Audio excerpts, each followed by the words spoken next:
Ya, jadi kalau kita bicara tentang dua hal ini memang harus hati-hati ya, karena salah-salah ini nanti akhirnya orang-orang itu akan, atau mungkin pejabat publik itu akan mengarahkan, menggerakkan orang untuk memusuhi sistem pemerintahan Islam yang notabene itu adalah bagian dari fikih siasah. Karena kalau menista ya, atau mempersekusi atau mengkriminalkan sistem pemerintahan Islam itu sama saja kan melakukan penistaan terhadap agama. Kalau itu melakukan penistaan terhadap agama berarti apa? Ya rawan kalau untuk dilaporkan karena telah memenuhi delik penistaan agama sebagaimana pada pasal 156A. Keyakinan kita ada sebuah hadis yang oleh Rasulullah mengatakan bahwa ya dikatakan bahwa suatu saat nanti ya sistem yang taruhnya yang ini perubahan kekuasaan sampai yang ini tahap yang fase yang kelima namanya sistem kekhalifahan itu akan tegak kembali. Nah, tegaknya kapan? Dengan cara apa? Muncul di mana? Ya wallahu alam. Tapi ketika kita dilarang untuk mempelajari gitu ya, dilarang kita mendakwahkan, berarti apa? Kita berarti akan mendidik generasi yang plonga-plongo terhadap sistem kekhalifahan itu. Sudah bersepakat sebenarnya, sepakat tadi karena konsensus tadi ya, negara kita adalah negara demokrasi kan begitu. Meskipun di awal ya kita sempat juga, maksudnya kita itu para pendahulu negeri ini, para founding fathers ya, dan juga mothers ya, tapi lebih dikenal dengan founding fathers itu sudah juga pernah mengusulkan supaya negara ini didirikan atas asas ajaran Islam itu juga. Makanya sampai kemudian Panitia 9 itu merumuskan Piagam Jakarta, bunyi sila pertama adalah ketuhanan dengan kewajiban menjalankan ya syariat Islam bagi pemeluk-pemeluknya. Ini kalau dari sisi sejarah sebenarnya kita tidak asing lagi ya dengan bagaimana upaya kita untuk menerapkan syariat Islam. Tentu untuk siapa? Ya meskipun terbatas itu ya untuk pemeluk-pemeluknya. Padahal kalau kita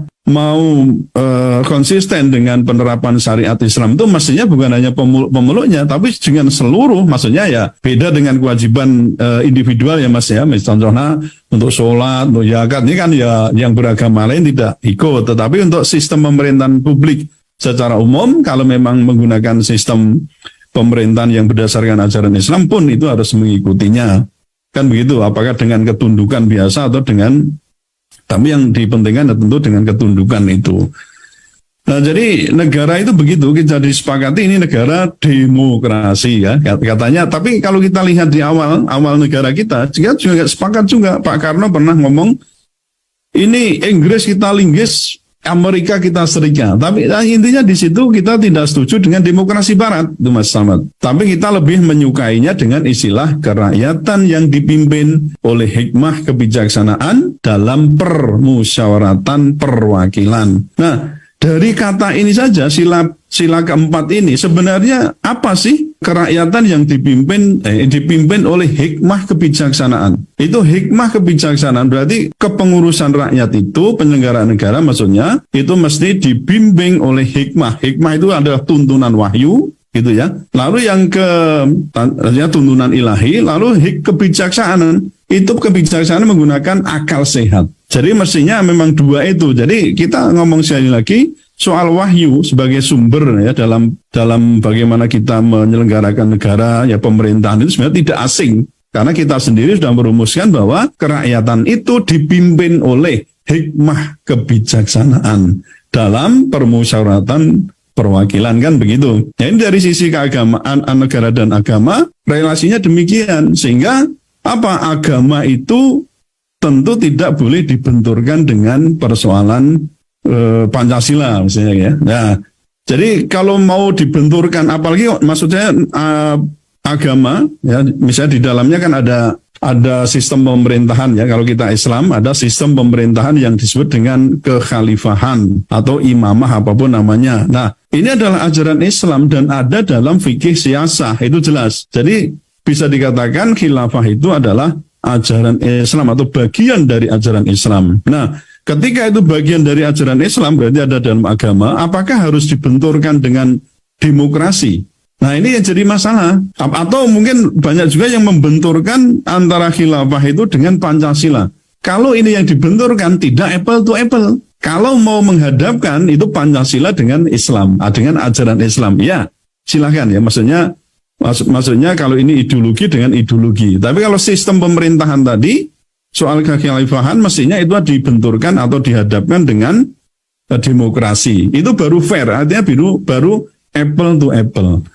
Nah kemudian banyak juga kan yang menyatakan bahwa ini adalah ideologi khilafah.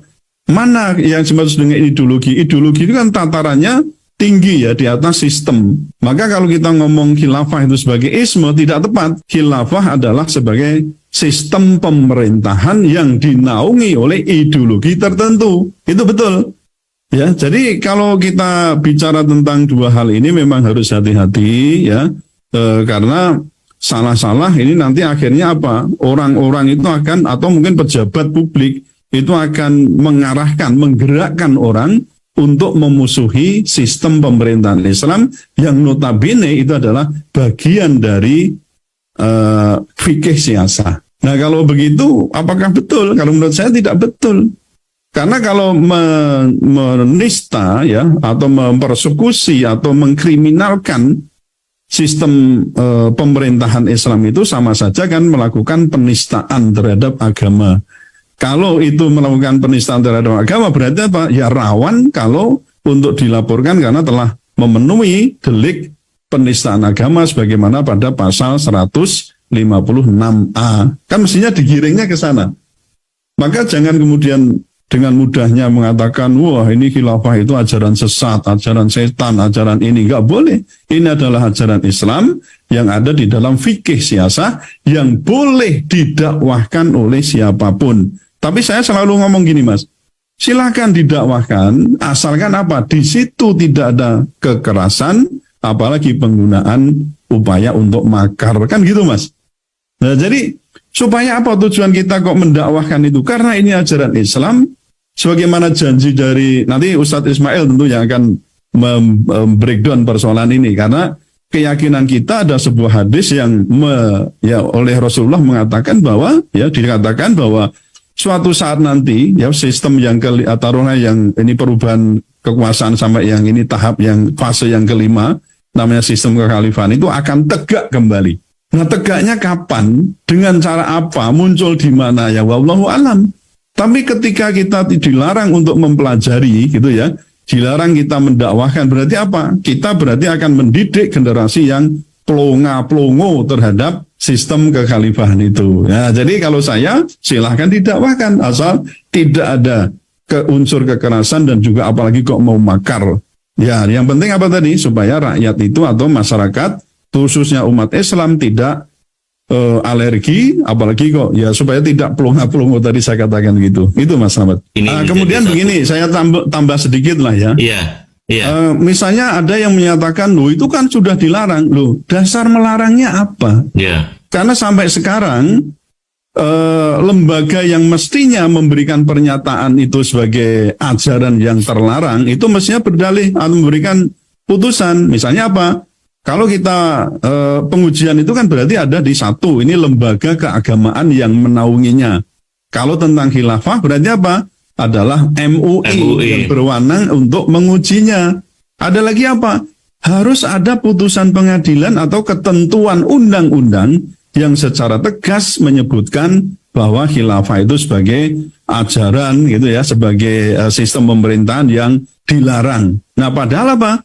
Ya faktanya selama ini belum ada fatwa MUI dan juga belum ada putusan pengadilan ataupun ketentuan undang-undang yang menyatakan bahwa khilafah itu sebagai ajaran Islam di bidang fikih yang terlarang dan bertentangan dengan Pancasila.